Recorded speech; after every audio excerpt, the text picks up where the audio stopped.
നിങ്ങളോട് നല്ല അസൂയുള്ള ഒരാൾക്ക് പാമ്പിനേക്കാളും വിഷമുണ്ടെന്ന് ഞാൻ പറഞ്ഞാൽ അക്സെപ്റ്റ് ചെയ്യാൻ പറ്റുമോ? അങ്ങനെയുണ്ട്. അവർ വിചാരിച്ചാൽ നിങ്ങളെ കൊന്നളയാൻ വരെ പറ്റും. അങ്ങനത്തെ ഒരു സാധനമാണ് ഈ അസൂയ എന്ന് പറയുന്നത്. അവരൊരിക്കലും അത് നമ്മുടെ മുമ്പിൽ കാണിക്കത്തില്ല. നമ്മുടെ ചില ഫ്രണ്ട്സ് ഉണ്ട്, നമ്മളൊരു നല്ല ലിപ്സ്റ്റിക് ഷെയ്ഡ് ഇട്ടാൽ അല്ലെങ്കിൽ നല്ല ഡ്രസ്സ് ഇട്ടാൽ ചോദിക്കും, ഇത് ഇവിടുന്ന് കൊള്ളാലോ, ലിങ്ക് അയച്ചു തരുമോ, അല്ലെങ്കിൽ ഏതാ ഷോപ്പെന്ന് പറയുമോ. അങ്ങനെ പറയുന്നവരെ പറ്റി അല്ല കേട്ടോ ഞാൻ പറയുന്നത്. അതൊക്കെ ജെന്യൂനായിട്ട് നിൽക്കുന്ന മനുഷ്യന്മാരാണ്, നമ്മൾക്ക് കോണ്ടാക്റ്റ് ഉള്ളവരാണ്, നമുക്ക് ഇഷ്ടമുള്ളവരാണ്. ഇതങ്ങനെയല്ല. നമ്മൾ എന്ത് കാണിച്ചാലും അവരത് ഭയങ്കരമായിട്ട് നമ്മുടെ മുമ്പിൽ നമ്മളായിട്ടൊരു ഡയറക്റ്റ് കോണ്ടാക്റ്റ് അവർക്കുണ്ടാവില്ല.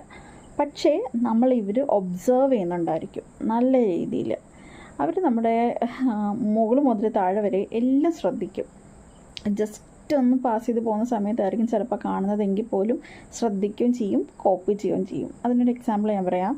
ഹെയർ കട്ട്, അതുപോലെ നമ്മൾ കണ്ണെഴുതുന്ന രീതിയായിരിക്കും, അല്ലെങ്കിൽ നമ്മൾ ലിപ്സ്റ്റിക് ഷെയ്ഡായിരിക്കും, നമ്മുടെ മൂക്കുത്തി ആയിരിക്കും.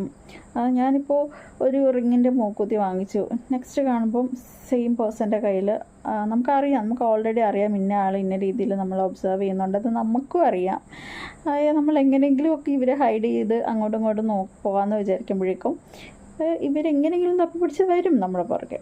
പിന്നെ നമ്മുടെ ഡ്രസ്സിങ് സ്റ്റൈല്, നമ്മുടെ നെയിൽ പോളിഷിൻ്റെ ഷെയ്ഡ്, അതുപോലെ തന്നെ ഓരോ കാര്യങ്ങളും, ബാഗ്, ടൈപ്പ് ഓഫ് ബാഗ് നമ്മൾ യൂസ് ചെയ്യുന്ന പോലത്തത്, അങ്ങനത്തെ എല്ലാം ഇവർ കോപ്പി ചെയ്യും. അത് കണ്ടാൽ നിങ്ങൾ ശ്രദ്ധിച്ചു. പിന്നെ റാൻഡമായിട്ട് എടുക്കാൻ പറ്റുന്ന ഏതെങ്കിലും ഫോട്ടോസ് ഉണ്ടെങ്കിൽ, ഇവർ വരുന്നൊരു ഫംഗ്ഷൻ, നമ്മൾ പോകുന്നൊരു ഫംഗ്ഷൻ്റെ റാൻഡം പിക്സ് കിട്ടുവാണെങ്കിൽ അവരുടെ ഫേസ് നിങ്ങളൊന്ന് നോക്കുക. അവർ നിങ്ങളോട് എന്തോരം ജലസാണെന്നുള്ളത് അതിനകത്ത് മനസ്സിലാവും.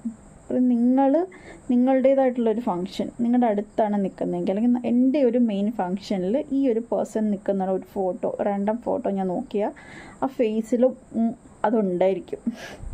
അങ്ങനെയൊക്കെ നമുക്ക് കണ്ടുപിടിക്കാൻ പറ്റും. അങ്ങനെ ഒരു ആൾക്കാരിൽ നിന്ന് മാക്സിമം ഡിസ്റ്റൻസ് ഇട്ട് നിൽക്കുവാണെങ്കിൽ കുറേ കാലം കൂടെ നമുക്ക് ജീവിക്കാൻ പറ്റും. കാരണം ഇത് അത്ര നല്ല ഒരു കാലഘട്ടമല്ല.